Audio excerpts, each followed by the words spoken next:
What's good people? My name is Leroy with O2 Custom Apparel and more. And today what I'm going to be doing is giving a tutorial on how you can customize the backsplash in your kitchen. Now you can apply this to bathroom, tile, wherever you're going to put it. But in this particular project, it was used to sublimate and do backsplash that's going in the actual kitchen. Turned out pretty good. Hope you enjoy that. Now, what I'm going to do so that I don't be boring anybody is that I'm going to break this down into a couple of different phases to give an overview. And then later on, maybe give detailed tutorials on each section for those that may want to in-depth dive into how that was done. So first what we'll do is we'll cover how the layout, how you can go in and create this to get it. And that'll help you understand a little more about how you can make everything line up and form when you go to the printing and pressing, so that everything lines up and you don't have those gaps or stuff in your mural or your design when you actually go to put them on the tile. Lastly, that we'll cover is how you can go in and put them on the wall, protect them if you will, so on and so forth. So again, without further ado, let's jump right into this. Hopefully somebody will find it beneficial. And know that there's many ways you can do this. This is just my take on it.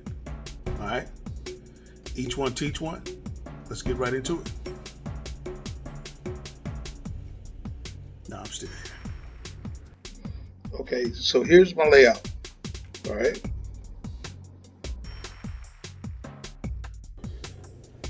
And as you can see, put in perspective, this is only 6.25% of my layout. The actual layout of this right here for my backsplash that I used was 139 inches wide by 20 inches tall. So you can see this is a big mural, but it has to, so I can see the whole visual of it, it has to be made to be small. So this person right here, when you're looking at it, may seem like they're very way off and you're not going to see it, but on the actual tile and backsplash, they're definitely different. All right, so just wanted to point that out. Now I'm using Photoshop. There's other programs you can use to do the work on and stuff of that nature, but this is the actual one that I'm at least the most comfortable with. All right, so me living on the coast, all right, being somebody that's living on the coast, beach, between a couple of beaches, this mural or scene right here isn't out the norm. Okay, so I wanted to depict for my custom backsplash a scene and sense of people hanging out, enjoying the beach, the weather, so on and so forth. But one of the perks of when you create it, you wanted to have and depict, and you can make your own mural that's going to benefit you. All right, so what I'm gonna do is I'm gonna just give you, like I said, now I'll give it more detail for those that want it. This is just an overview for layout. All right, so what I have is this right here. I'm gonna take this away. And what I started with was, this is not a God complex, but let's start with some land, water. Let's get us a sky in there, and water. And now if you look, what I had done was I went in and I pieced together different images of water. And there's ways that you can smooth it out. Again, I'll give a tutorial on that if anybody's interested in it, to where you're capable of coming in here and, like I said, manipulating. Because I could have took one piece of this and stretched it across, but then you would have had the divots and stuff in the sand just would have looked stretched and out of whack, and it wouldn't have looked good, just to be honest. So what you do is you can do this right here. Like I said, again, these are all different sections, and once you make that flatten, there's a tool you could use in Photoshop, your smudge tool, to help smooth that divider line so that they don't look as apparent that they made right here. Same thing would apply with the sky I created. So again, you go in, you would take the sky, go in here, create that to make, you can manipulate it as well. So it's just different sections for it right there. So even if whatever your scene that you want to create, whether it's a beach, city, mountains, what have you, You can put and place your home, your friends, family, just images of people. You can make it to where it's truly custom is what I'm trying to say. Don't limit yourself because, man, I don't have that ideal picture. So back to this right here.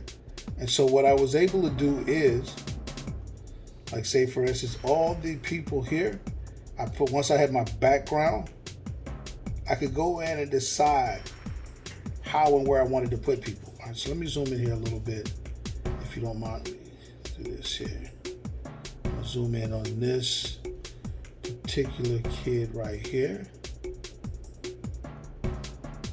Use this as an example. All right, so that puts us, just again to put it in perspective, that's only at 25%. All right, so right here, splashing at the ocean, he's having a great time. To give you a little more in depth, let's dig a little deeper in this, and what I'll do is, I got this pulled up over here to give you a sense of, well, this is what it was, this is what it looked like, okay? So what I was able to do is I could take that background, and instead of me using actual pictures, I wanted to make it look like it was a portrait, to give it like a mural, true painted effect. And again, this is some of the effects I can show you again in that tutorial with Photoshop. I just don't want to bore anybody. It's like, okay, look, we know how to do that. Cool. Got it. You know how to do it. No problem. All right. So we go here,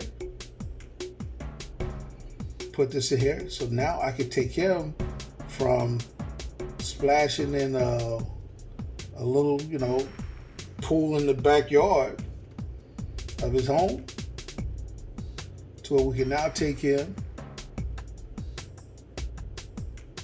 and put him at the beach. A couple other examples of this right here. Say group of 3 kids, families, and what it is the key is shadowing as well.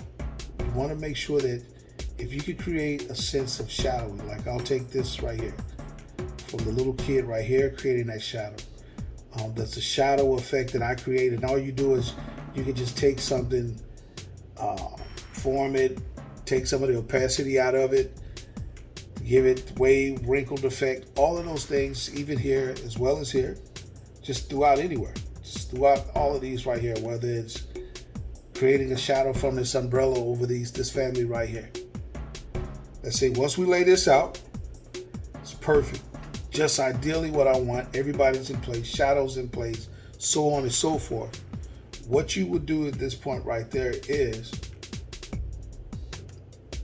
I believe in making a couple of, I'll group everything. And what I like to do at that point is make me a couple of groups so that everything's separate. And then I'll go in, and with the first group, I'll go ahead and flatten everything. All right, so what that means is this, so when I come over here, this is everything, but it's one flat image. It's not the different layers.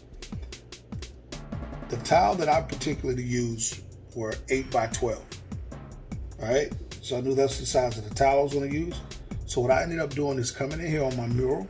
Once it's flat, everything I like, and I created these sectionals, artwork sections, each one 8x12. All right, and I went through the whole course of this right here. So these are all my 8x12s, all right?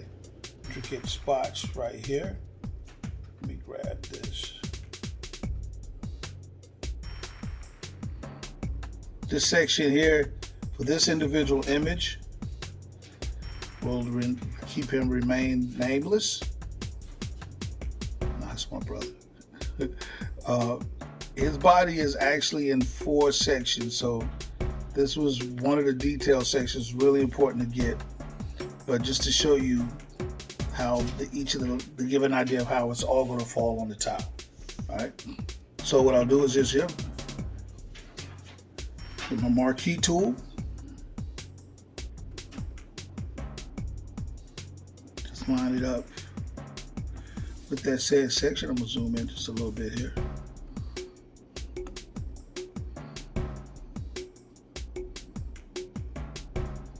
I can line this up with that section I got right there. And if I hit Control X, Control V, what that does right there, it's going to make it so that that section I just marqueed is going to be able to now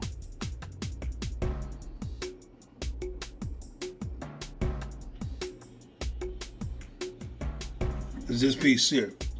So it will cut it out and I will just go down each section. And the reason I'm doing, if you notice that I got a top and a bottom tile. So if it's 8 by 12, what that gives me right there is 8 and 8, my 16 by 12. So my 13 by 19 sheets, I should have no problem. Okay? If I line them up one on top of the other, that'll give me no problem. So now I'm going to come up here, my move tool, and I'm going to just grab this here. And that other page I got, you see, I got it right here, it's 13 by 19 sectional page. I'm going to drag it over here. And it's just going to drop it off. And once you put it over here, see, the neat thing about this with Photoshop, at least for me, is that when I go back over to my original one, it's still there. So if you drag it over to a new page and you don't let off the cursor or anything, it'll drag it and drop it off in the next page, but keep it on the same page that you just took it from. So you don't have to worry about that I lose that. It's still in place. All right, so now here is where you notice I got my lines. This is where I brought it over the 12 by 8. And in this case, it'll be really 12 by 16 because they're two tiles stacked up on each other. Most of the time, like whether it's lumber, wood, whatever, if you get a 2 by 4 wood, it's really not 2 inches by 4 inches. It's really like 3.5 by 1.5. So basically there's a 1/2 inch difference in that right there. So with the tile, instead of it being the width of 8, what I've done is, if you notice that this line that I got here, then you got it to where it comes in 1/4 inch there, as well as I got 1/4 inch line that needs to bring it in also. So if I come in here, got that one lined up on there, I'm going to hold my shift key and I'm going to bring this in to where it lines up with that right there. Also, bringing 1/4 in from there, as well as 1/4 inch in there from there. So now what I have, when I print this right here, this is my halfway mark right here with the other one. These two tiles, I'll line it up to where once I print this right here, it should allow me to go in with my tile, place it on top of that, and maybe give me 1 in 30 seconds of just barely any room at all on the left and right of that tile. So it's going to fit pretty much so perfect. Just to give it just that little bit of room to where once you press it down in there, that paper will wrap around and get that beveled edge to keep it from showing any white. And what you have by doing it, by grabbing both of them and making it, instead of 8, making it to 16, now the tile above it, you just put that on there. I can demonstrate that on the press just to give you an idea how that works. All right. Okay. As you can see here, I printed this out on my 13 by 19 Crafty Besties right here with my Cosmos ink as well. So what I do is this right here. So this is the layout that we took off the screen, printed it out to show you what we do. Now, first thing I do before this is I go ahead and I rub alcohol. Doesn't take much, but just to try to clean it off of any fingerprints, oils, etc. Right? So here, do this here.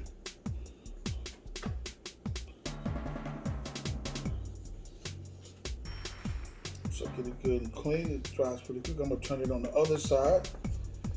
Helps speed the process of drying off, and it's already dry. And this right here. So what I'm gonna do is make sure you reverse your image on your layout. When you print it, you want to print it in mirror. This, and I don't know if you can see it from this angle, but I'm gonna try first. Then maybe I'll just bring it up close. If you want to look at this here, you're gonna lay this flat on the bottom of your press, and you're gonna put your tiles on the top of it.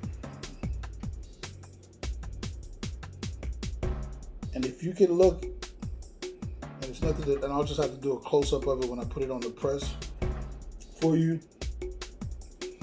But like on each side of this right here, there is barely, like it is barely anything showing off the sides on either one of them.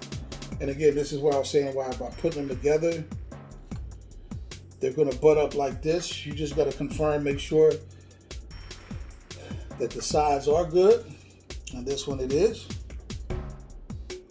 No need for tape or anything. This is gonna be sitting on the felt.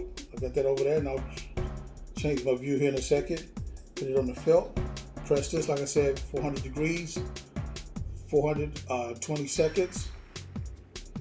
Get that done. That's it. Okay. Hotronix Fusion IQ. I've got a preset for ceramic tile. 400 degrees for 420 seconds.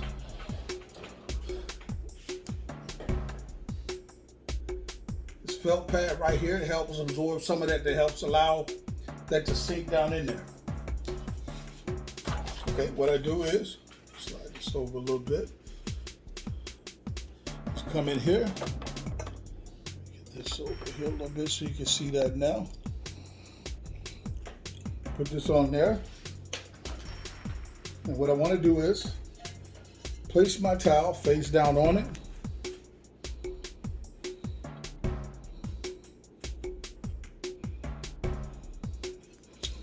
And you see that line right there. And even on this side of it, it's barely showing anything around. That's why I'm having it set up to where it precisely sits on there, okay? Now by buttoning it up, by me printing them both one on top of the other, now all I gotta do is just butt this up to it. Again, have it side by side even. And at that point there, I'm good money. So now, you lean over here and get a piece of parchment paper. And like I said, hopefully you can see right here to where that's all the edge you have by bringing that in 1/4 of an inch on each side.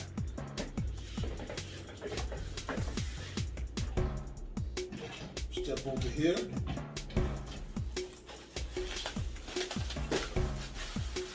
Grab me a piece of parchment paper.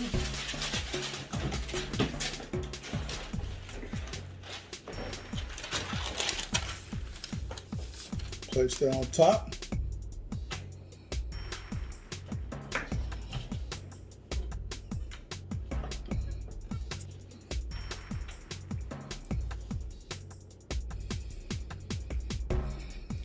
It will allow you to go ahead.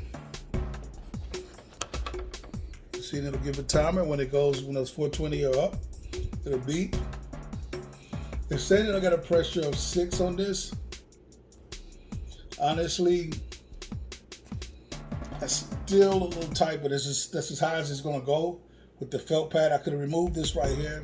That was gonna give me a lot more leisure with it, but for the sake of this video, I'll be able to go in there with no problem. But what you wanna do if you're gonna use this felt pad, you can remove this blue one that comes with it, and it won't make it as raised as high, so it won't give you that much pressure.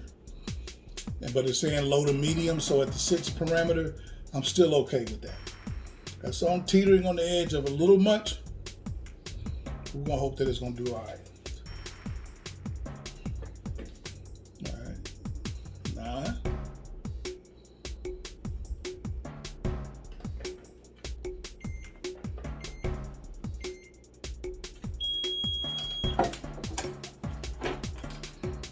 that up.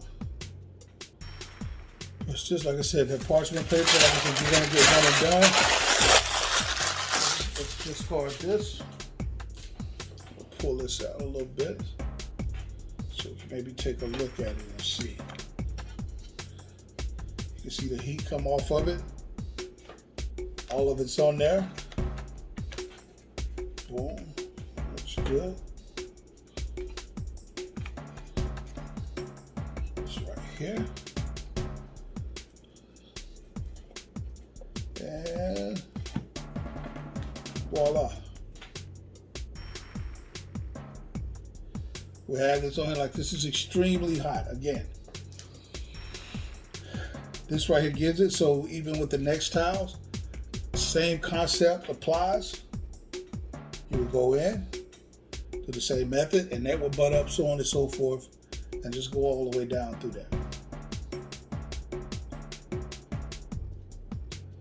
And again, in the effort and continuation of being absolutely transparent, with me having it to where that extra, it was locking in and actually the timer in place, I really didn't see any less release of the ink from this paper. This Crafty Bestie's a beast with that. I ain't gonna front. Nobody's sponsoring, nobody's sponsoring this. I'm just, my opinion is it's pretty tough, man. All right, so there you have it. It lines up. Let me do this right here.